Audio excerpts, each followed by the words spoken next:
제가 교회를 개척하고 나서 이제 처음 전도한 분이 우리 막내 이모님이었습니다. 이 자리에도 김현희 집사님을 기억하시는 분들이 계실 것입니다.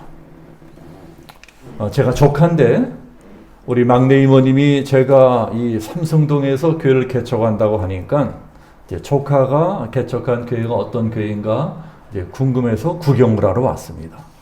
그러다가 딱 걸려버렸습니다.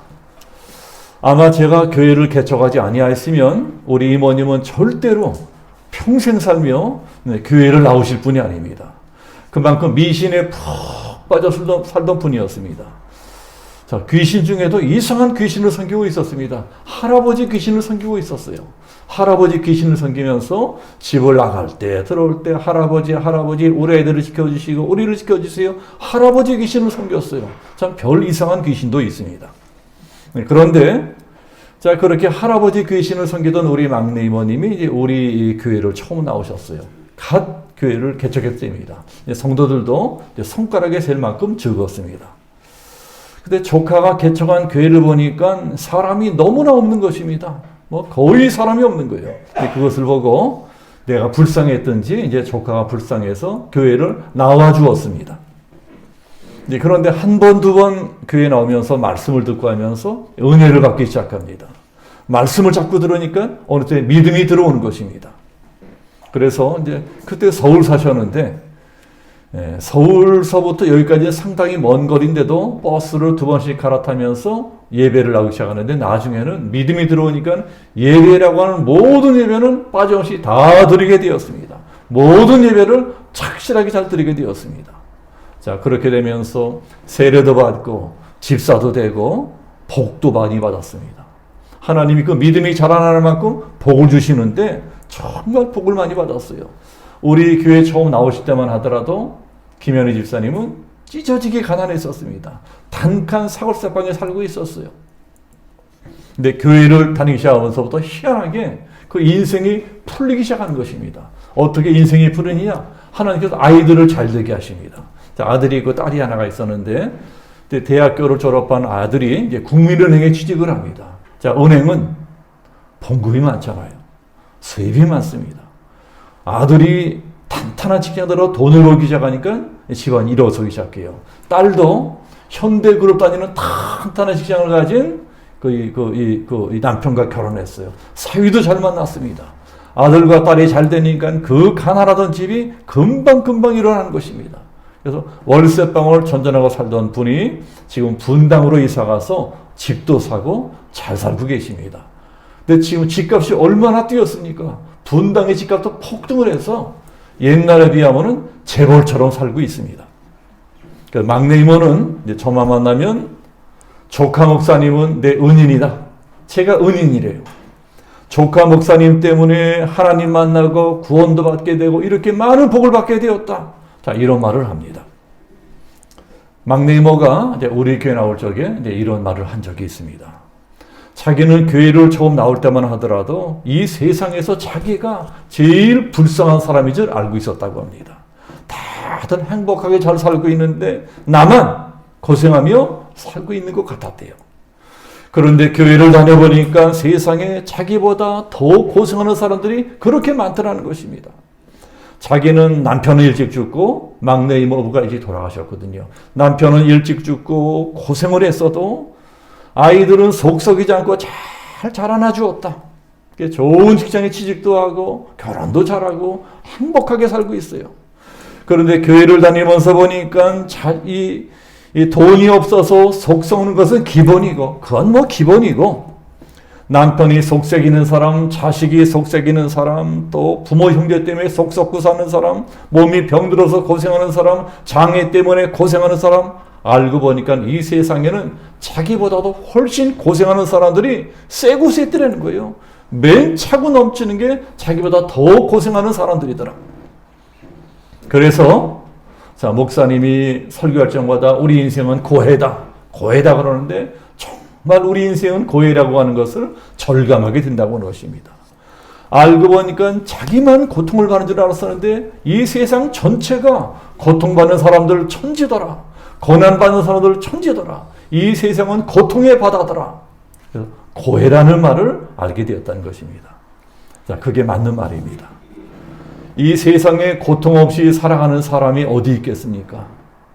다 모든 사람들이 고통을 받으며 살아가고 있습니다. 이 자리에도 지금 이런저런 고통을 당하면서 살아계시는 분들이 많으실 거예요. 온라인으로 예배드리는 분들 가운데서도 이런 고통 저런 고통으로 마음고생하며 살아가는 분들이 많으실 것입니다. 그러니 고통이란 우리 인간들에게는 거의 숙명 같은 것입니다. 운명 같은 거예요. 이런 고통의 문제를 해결해 보겠다고 이 지구상에 많은 종교들이 생겨나기 시작합니다. 자, 우리나라에도 기독교가 들어오기 전까지는 이제 거의 모든 사람들이 불교를 믿었고 또 조선시대는 유교를 믿었습니다. 자, 불교나 유교가 우리 민족이 오랫동안 믿던 종교입니다. 자, 그래서 불교도 우리 인생의 그 고통의 문제를 해결해 보겠다고 아주 노력을 많이 한 종교입니다. 불교도요, 얼마나 노력을 많이 하는지 몰라요. 불교도 이 노력을 많이 하는데, 이제 불교의 핵심 교리들을 보면은 이 반야심경에 다 들어 있습니다. 자, 제가 예전에 불교에 심취해서 불교를 공부한 적이 있습니다. 반야심경은 마하바냐 바라밀다 심경을 줄인 말인데, 반야심경을 공부하면 참 재미있습니다. 불교도 얼마나 재미있는지 몰라요. 이 반야심경에 이 사성제라는 교리가 있어요. 고진멸도의 교리입니다. 그러니까는 불교의 뼈대를 이루는 교리예요. 우리 인생의 문제를 크게 보면은 네 가지라고. 네 가지. 첫 번째는 고다. 고통이라는 거예요. 우리 인생은 그 자체가 고통이라고 하는 것입니다. 산다는 자체가 고통이다 해서 고제. 근데 어떤 고통이냐? 대표적인 네 가지 고통이 있다는 것입니다. 자, 첫 번째는 사랑하는 사람하고 헤어지는 고통이라는 거예요. 자, 두 번째는 미운 사람, 싫은 사람을 만나는 고통이라는 거예요. 세 번째는 원하는 일이 이루어지지 않은 고통이다. 네 번째는 절대로 나에게는 일어나지 말았으면 하는 일이 일어나는 고통이라는 거예요. 그렇다면 그런 고통이 어디서 오느냐? 어디서 올 것 같습니까? 집착한 데서 온다. 집착하는 데서. 두 번째가 집제. 그렇지 않습니까? 우리 사람들은 다 뭔가를 집착하면서 살아갑니다. 집착을 해요. 돈에 집착하고 내 새끼들에게 집착하고 아파트에 집착하고 뭔가를 집착합니다. 집착하기 때문에 고통이 오는 것입니다. 집착하니까 고통이 오죠. 자, 그러니까 그런 고통에서 벗어나려면 어떻게 되느냐? 집착을 끊어야 된다는 거예요. 집착을 끊어라. 부모 자식 간 인연도 끊어버리고 부부 간의 인연도 끊어버리고 이 세상 모든 집착을 다 멸절시켜버려라. 멸절시켜버려라. 그래서 멸제입니다.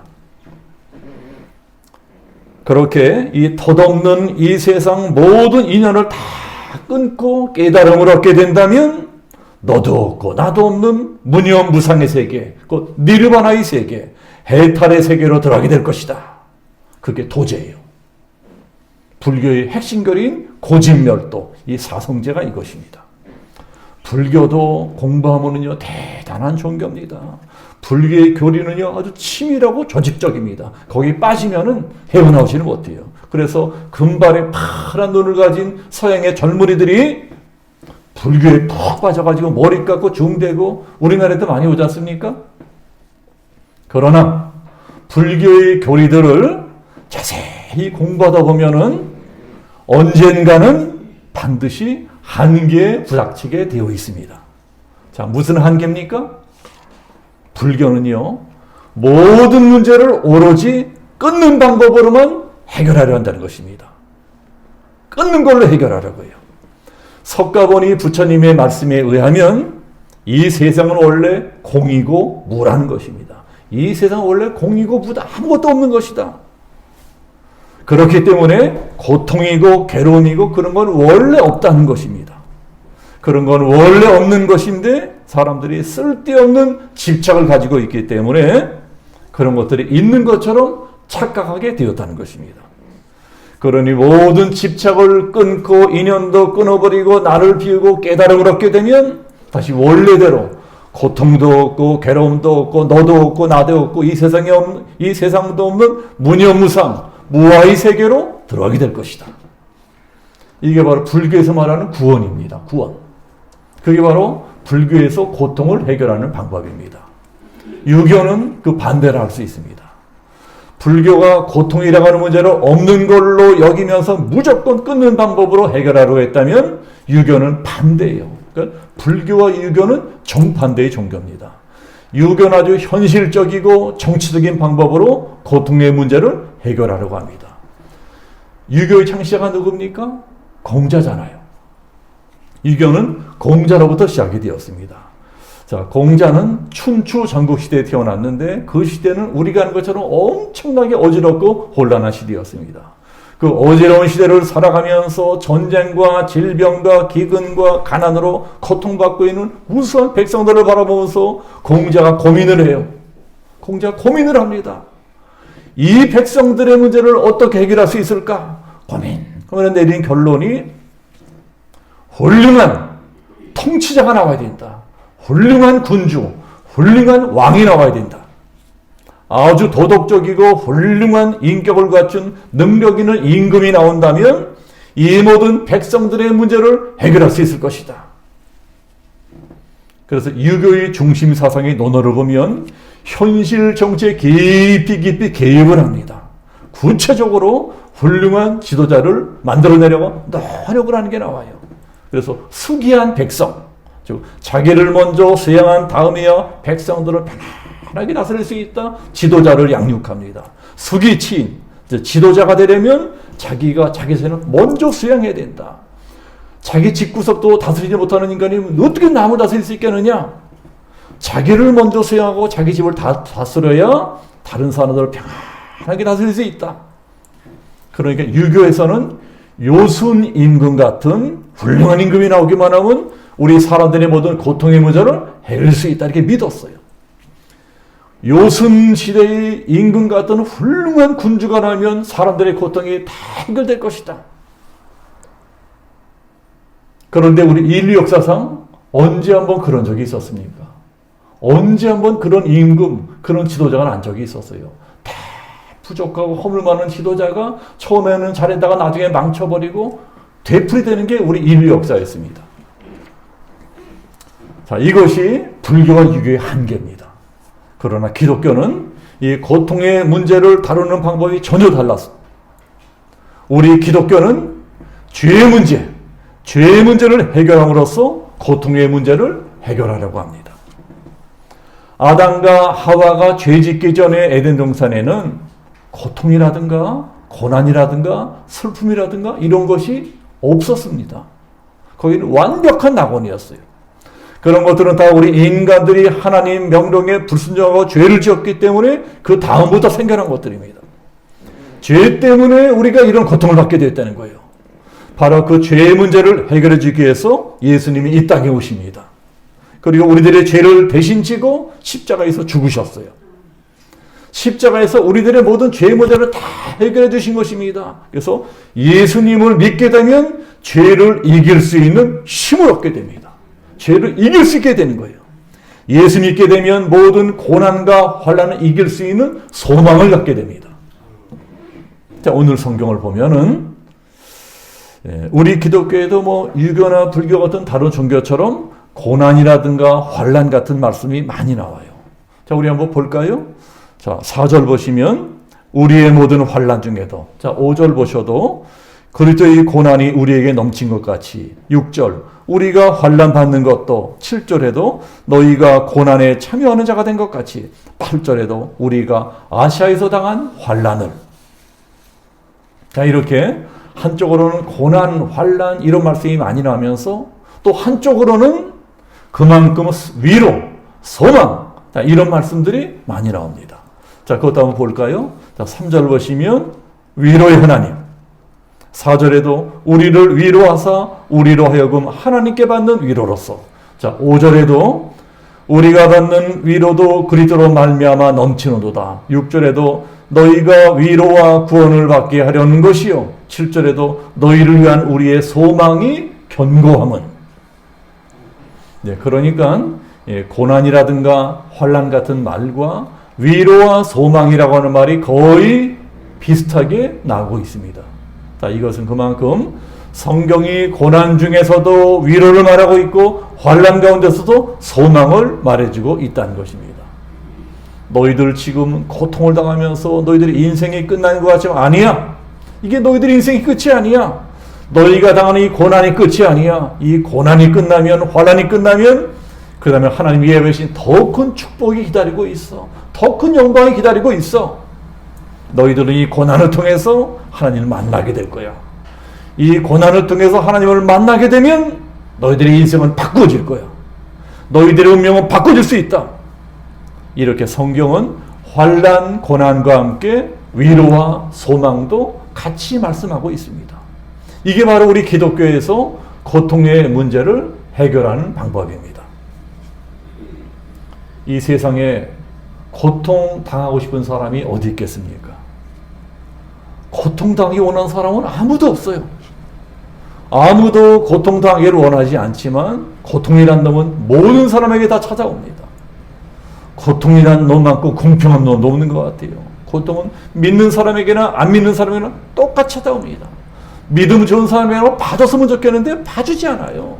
예수 잘 믿는 사람에게도 하나님 잘 믿는 사람에게도 고통은 똑같이 찾아옵니다. 오늘 성경 보니까 심지어는 사도 바울까지도 큰 고통을 당하고 있어요. 사도 바울도 큰 환난을 만난 적이 있다는 것입니다. 얼마나 큰 환난을 만나는지 아예 인생을 포기해보고 싶을 정도로 절망하고 있어요. 자, 그것이 8절 말씀이에요. 자, 8절 보시면 형제들아 우리가 아시아에서 당한 환난을 너희가 모르기를 원하지 아니하노니 심에 겹도록 심한 고난을 당하여 살 소망까지 끊어지고 살 소망까지 끊어졌다는 것입니다. 이건 뭐 거의 인생을 포기해버리고 싶었다는 것입니다.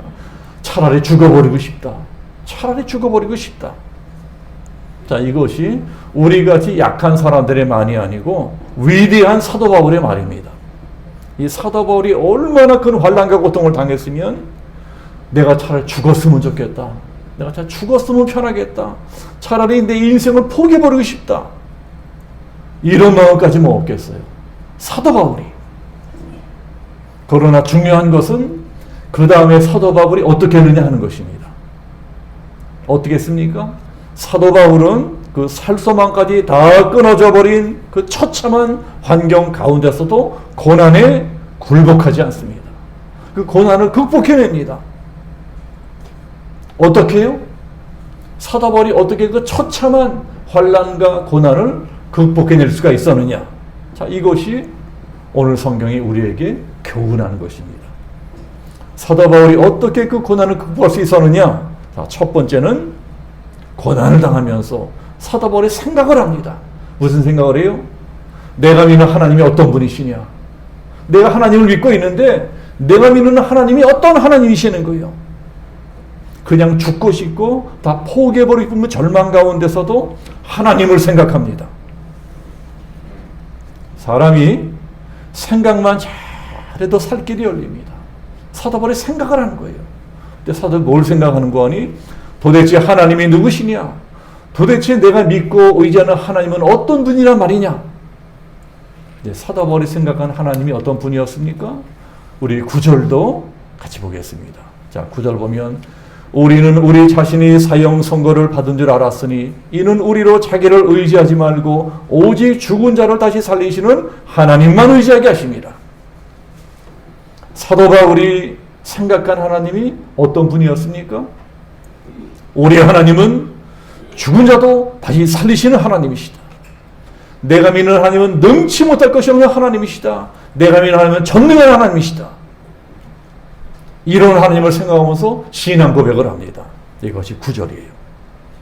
이는 우리로 자기를 의지하지 말고 오직 죽은 자를 다시 살리시는 하나님만 의지하게 하려 합니다. 사도 바울이 뭐라고 고백을 합니까? 나는 이제부터 하나님만 의지하겠다는 거예요. 나는 오로지 하나님 한 분만 의지하겠다. 그렇다면 지금까지 사도 바울은 하나님을 의지하지 않았다는 것입니까? 그렇지 않잖아요. 사도 바울은 우리와는 비교할 수 없을 정도로 철저하게 하나님만 믿고 의지하며 살아온 사람입니다. 근데 오늘 말씀을 잘 보면 솔직히 사도 바울도 오직 하나님만 의지했던 것은 아닌 것 같아요. 그럼 뭘 의지했을까요? 물론 하나님도 의지하지만 자기 머리도 좀 의지했을 것입니다. 사도 바울은 아주 두뇌가 명석한 사람이었습니다. 머리가 뛰어난 사람이었습니다. 그러니 당연히 자기 머리도 좀 의지했을 것입니다. 또 사도 바울은요, 재능이 많은 사람이었습니다. 아주 탤런트가 많았어요. 그러니 당연히 자기 재능도 좀 의지했을 것입니다. 또 사도 바울은 좋은 학벌을 가지고 있었습니다. 요새로 치면 서울대학교, 하버드대학교 나온 사람이에요. 그러니 자기 학벌도 의지하고 자기 가진 실력도 의지하고 자기가 가진 지식도 의지했을 것입니다. 더군다나 사도 바울은 그 당시 막강한 로마 제국의 시민권자였습니다. 시민권자가 얼마나 막강한지 몰라요. 그러니 아마 사도 바울은 로마 시민권자라고 하는 자기 신분도 조금 의지했을 것입니다. 우리도 그렇지 않습니까? 우리도 하나님을 의지하잖아요. 오늘 교회나 예배 드리신 성도님들, 집에서 온라인 예배 드린 성도님들도 우리 하나님을 의지하고 살잖아요. 그러나 솔직히 돈도 좀 의지하지 않습니까? 우리가 하나님도 의지하지만 돈도 좀 의지해요. 우리가 하나님도 의지하지만 내가 갖고 있는 집이라든가 땅이라든가 재산도 좀 의지합니다. 내가 이만큼 재산이 있으니까 이 재산이 나를 지켜주겠지. 하나님도 의지하지만 내 남편도 의지합니다. 하나님도 의지하지만 내 자식도 의지합니다. 내가 늙고 병들면 우리 자식들이 나를 돌보아 주겠지. 자식도 좀 의지해요. 하나님도 의지하지만 내가 갖고 있는 능력이라든가 경험이라든가 캐리어라든가 내 실력이라든가 지식도 좀 의지합니다. 이렇게 우리들은 신앙생활 한다고는 하지만 솔직히 하나님만 의지하는 건 아닙니다.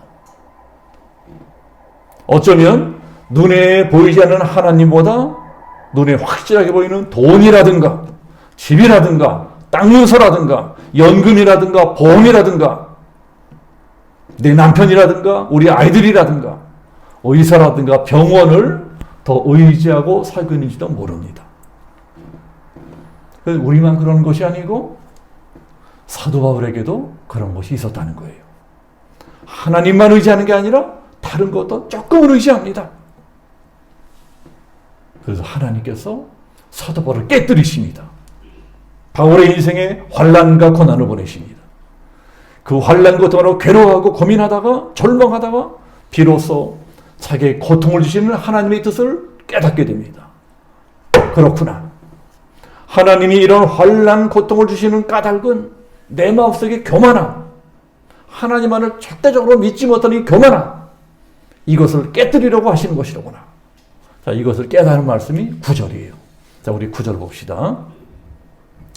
9절 보면 이는 우리로 자기를 의지하지 말고 오직 죽은 자를 다시 살리시는 하나님만 의지하게 하심이라.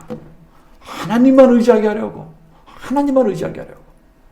그러니 이제부터 나는 더욱더 하나님 한 분만 의지하리라. 나는 하나님만 의지하겠다. 그리고 다시 일어서서 하나님 한 분만 의지하면서 새로운 인생을 살아갑니다. 새로운 인생을 살아가요. 위대한 사도가 됩니다. 그러니까 사도 바울이 고통을 극복할 수 있었던 첫 번째 비결이 무엇이라고요? 하나님만 의지하는 것입니다. 나는 오로지 하나님만 의지하겠다. 오늘 예배에 참석하신 우리 모든 성도님들도 사도 바울처럼 하나님만 의지하고 승리하시기를 축복합니다. 자, 두 번째, 또 바울이 어떻게 극심한 고통을 극복할 수 있었을까요? 자, 우리 10절도 같이 보겠습니다. 자, 10절 보시면 그가 이같이 큰 사망에서 우리를 건지셨고 또 건지실 것이며 이후에도 건지시기를 그에게 바라노라. 자, 이게 무슨 말씀인 것 같습니까? 사도 바울이 지난날 과거에 경험했던 하나님의 은혜를 기억해냈다는 거예요. 지난날 처음 했던 하나님의 은혜를 생각합니다. 그렇구나. 지금 내가 이렇게 죽을 지경이지만 가만히 생각해 보니까 전에도 내가 얼마나 어려운 적이 많이 있었던가. 전에도 죽을 뻔한 위기가 수없이 많았었다. 그러나 그때마다 내가 어떻게 죽지 않고 이렇게 살아날 수가 있었느냐? 꼭 죽을 것 같았었는데 살아났어요. 어떻게 살아나느냐? 그때마다 하나님이 지켜주셨기 때문이 아니냐? 하나님 나를 지켜주셔서 지난날 그 고난과 위기와 환난을 벗어날 수 있었다는 거예요. 연결될 수 있었다는 거예요. 그러니 지난날 과거의 나를 지켜주는 하나님께서 지금도 지켜주고 계신다. 앞으로도 계속 지켜줄 것이다. 이렇게 사도 바울은 지난날 처음 했던 하나님의 은혜를 기억합니다. 지난날 하나님이 나에게 베풀었던 자비와 긍휼과 은혜를 생각하는 거예요. 지난날 하나님이 나에게 이런 은혜를 베풀었는데 지금 하나님이 나와 계시는데 왜 내가 좌절하고 낙심하느냐? 히브리서에 이런 말씀이 있습니다. 예수 그리스도는 어제나 오늘이나 동일하시니라. 지난날 우리를 도와주신 하나님은 지금도 우리를 도와주고 계신다.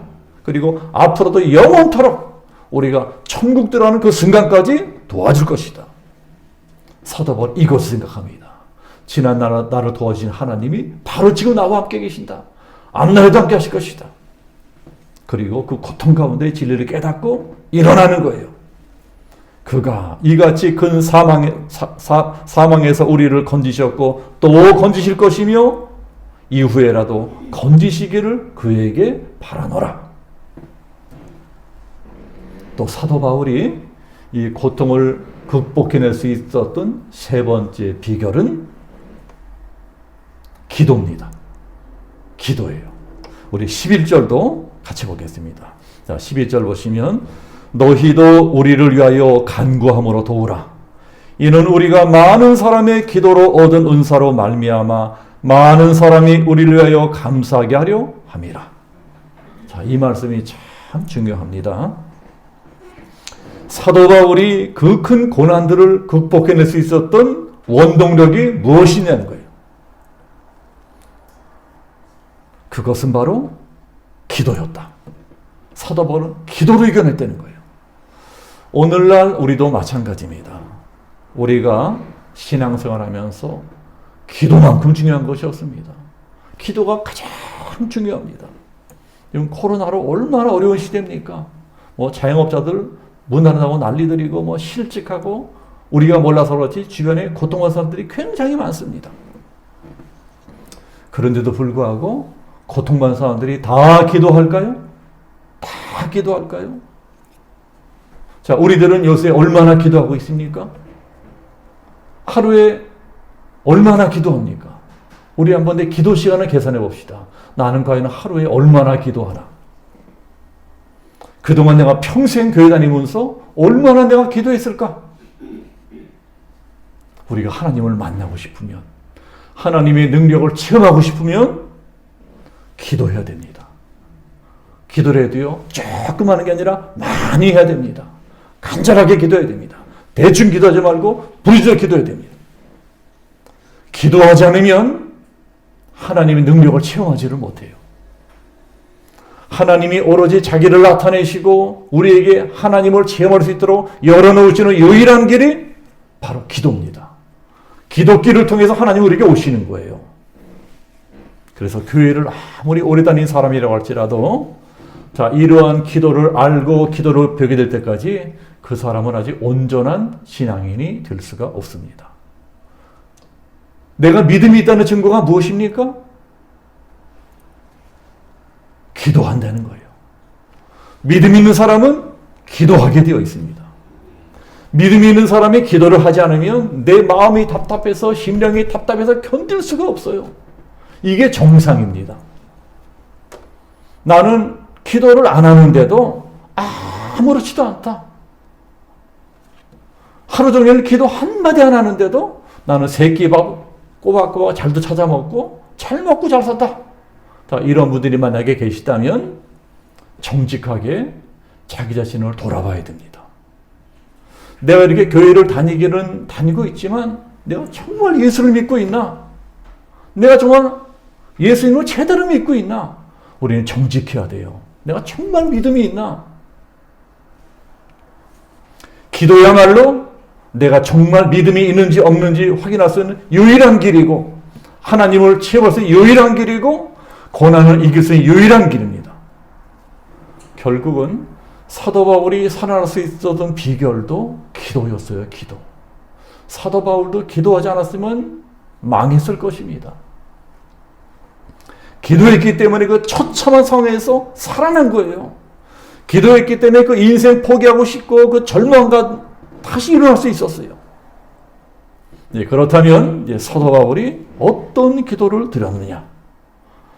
어떻게 기도했길래 그런 기적 같은 일이 일어날 수 있었을까요? 자, 제일 중요한 것은 사도 바울은 자기가 드리는 기도의 능력을 믿었어요. 자기 기도를 믿은 거예요. 기도의 능력을 믿고 간절하게 기도합니다. 나는 비록 약하지만 내가 드리는 이 기도만은 절대로 약하지 않다. 내가 약하다고 기도까지 약한 게 아니에요. 나는 약해도 기도는 강합니다. 왜요? 내가 드리는 이 기도를 전능하신 하나님이 듣고 계시기 때문이에요. 전능하신 하나님이 내 기도를 듣고 계시는데 능치 못할 것이 있겠느냐? 바울의 기도의 능력을 믿었습니다. 나는 약해도, 나는 무능해도, 나는 못나서도 내가 드리는 기도만은 절대로 못나지도 무능하지도 약하지도 않다. 내 기도는 하늘의 보좌를 움직인다. 내 기도는 전능하신 하나님을 움직인다. 이걸 믿었어요. 사도가 이렇게 기도의 능력을 믿었기 때문에 자기만 기도한 것이 아니고 성도들에게도 기도를 요청합니다. 오늘 성경 보세요. 고린도 교회 교인들에게, 자기가 개척한 어린아이 같은 고린도 교회 교인들에게, 얘들아 나를 위해서 기도해라. 여러분 나를 위해서 기도해 주십시오 하고 중보기도를 요청하는 거예요. 자, 11절 그 말씀이에요. 11절 보면 너희도 우리를 위하여 간구함으로 도우라. 기도로 나를 도우라는 것입니다. 자, 우리들은 중보기도가 사람을 살릴 수 있다는 것을 믿어야 됩니다. 내가 드리는 중보기도가 실제로 죽어가는 사람을 살릴 수도 있고 망해가는 사람을 흥하게 할 수도 있어요. 이걸 믿는 게 믿음입니다. 그래서 하나님께서 어떤 사람을 위해서 너 누구누구에서 중보기도해 이런 마음을 주시면요, 여러분 꼭 기도하셔야 됩니다.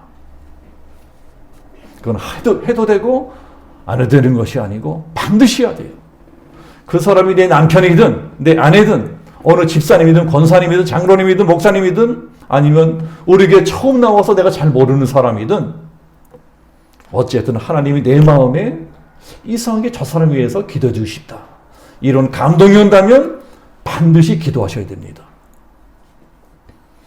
만약에 하나님께서 나에게 그러한 감동을 주시는데도 얘야 너 저 사람을 위해서 기도해라 이러는데도 귀찮아서 안 하고 길러서 안 하고 아이고 내가 기도한다고 뭐가 되겠어 이러면요, 그게 바로 불순종이에요. 불순종. 구약성경 사무엘에서 이런 말씀이 있습니다. 내가 이스라엘을 위하여 기도하기를 쉬는 죄를 결단코 범치 아니하리라.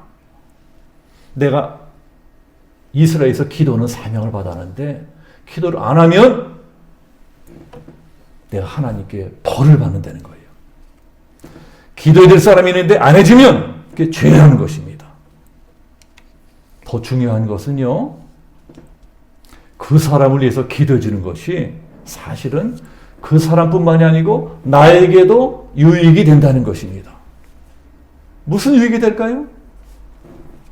하나님이 중보기도 해주라고 할 적에 중보기도를 해주어야지, 나도 혹시 살다가 어려운 일을 만나게 될 적에 누군가 나를 위해서 중보기도 해주는 사람이 나타나게 되어 있다는 것입니다. 이것도 바로 성경에 나오는 유명한 법칙, 심고 거두는 법칙입니다. 기도를 뿌리면 기도를 거두는 거예요. 기도를 심으면 중보기도를 거두는 것입니다. 내가 지금 이렇게 건강하다고 언제까지 건강하는 법이 있습니까? 나도 갑자기 암 같은 병을 얻을 수 있어요. 나도 뇌졸중 중풍 맞을 수도 있어요. 그럴 적에 나를 위해서 중보 기도해 주는 사람이 한 사람도 없다면 그 힘든 병을 이겨내기 정말 쉽지 않습니다. 그러나 내가 평소에 내가 건강할 적에 병이 든 어떤 사람을 위해서 꾸준히 중보 기도한 적이 있었더라면 그게 바로 하늘나라에 보험을 든 겁니다. 보험을 든 거예요. 그런 사람은 하나님이 기억하시고 누군가 내가 병들었을 적에 중보기 될 사람을 보내주세요. 그 중보기도를 통해서 내가 살아날 수 있는 것입니다. 사도 바울은 그동안 무수히 많은 사람들에 의해서 중보기도를 해주었습니다. 수많은 중보기도의 씨를 뿌렸어요. 그 뿌린 씨앗을 바울이 거두잖아요. 죽고 싶을 적에 절망할 적에 그때 많은 사람이 바울이 고난당한다는 말을 듣고 중보기도합니다. 그 기도 때문에 살아나는 거예요. 자기가 평소에 중보기도 해줬던 만큼 자기가 다 죽게 된 지금 많은 사람들이 자기에 대해서 중보기도 해주고 있는 거예요. 그것 때문에 살아납니다. 그 중보기 때문에 다시 일어나고요. 드디어 2000년 우리 기독교에서 가장 위대한 사도가 되고 가장 위대한 성자가 됩니다. 그동안 인생 살아오시면서 얼마나 고통스러운 일을 많이 겪으셨습니까? 참 많은 고통들을 겪으며 인생을 살아오셨어요. 또 최근에 이 코로나 환란 겪으면서 얼마나 어려운 일이 많으세요. 목사인 저도 이 코로나 때 받는 고통이 말도 못합니다. 개척할 때보다 100배는 어려운 것 같아요. 어떻게 교회를 여기까지 끌고 가는지 모르겠어요. 문 닫을기가 수없이 많았습니다. 저뿐만 아니고 이 자리에도 알게 모르게 남들 눈에 편안해 보이지만 말할 수 없이 고통받는 것들이 많으실 거예요. 내가 이러고 살아서 뭐하나? 앞날에 뭐 좋은 일이 있겠나? 자, 이런 분도 계실지 모르겠습니다. 그러나 우리만 이렇게 살아가는 것이 아니고 사도 바울도 똑같이 살았다는 것입니다. 사도 바울도 그 위대한 사도 바울도 고통을 당하면서 흔들리고 괴로워하고 절망하고 괴로워하고 이러고 살았어요. 별나게 산 게 아닙니다. 우리가 똑같이 살았어요. 사람들은 다 비슷비슷합니다. 겉으로는 아무리 큰 사람이고 강한 사람 같이 보여도 그 속을 들여다보니요 다 약합니다. 다 불안해하고요 다 두려워합니다. 자, 그렇기 때문에 우리들은 고난을 극복하는 법을 배워야 됩니다. 바울이 그렇게 했어요. 고난에 지지 않고 고난을 극복합니다. 자, 우리도 그렇게 하는 것이 하나님의 뜻입니다. 고난을 극복해라. 고난에 지지 말고 고난을 극복해라.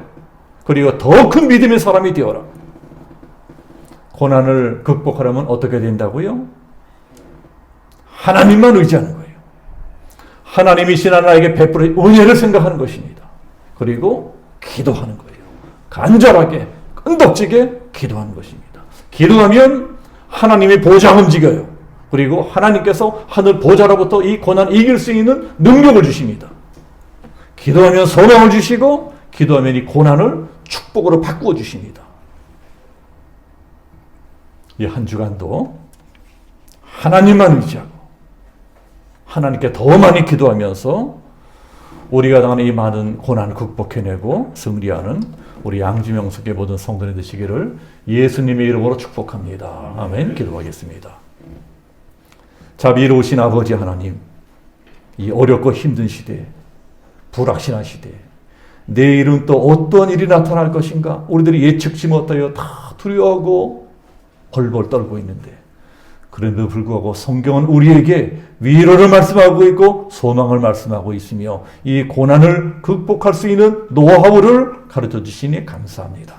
사도 바울이 그리했던 것처럼 아버지 하나님 고난 중에 우리가 하나님만 의지하고 하나님 베푸신 은혜를 기억하며 더 간절하게 더 많이 더 열심히 기도하며 기도의 씨를 뿌리고 심음으로 고난을 극복하고 축복의 주인공으로 변화되어지는 존귀하고 아름답고 형통한 인생을 살아갈 수 있게끔 오늘 예배드린 우리 양주명성교회 모든 성도님들을 축복해 주시기를 원하며 예수 그리스도 이름으로 기도하옵나이다. 아멘.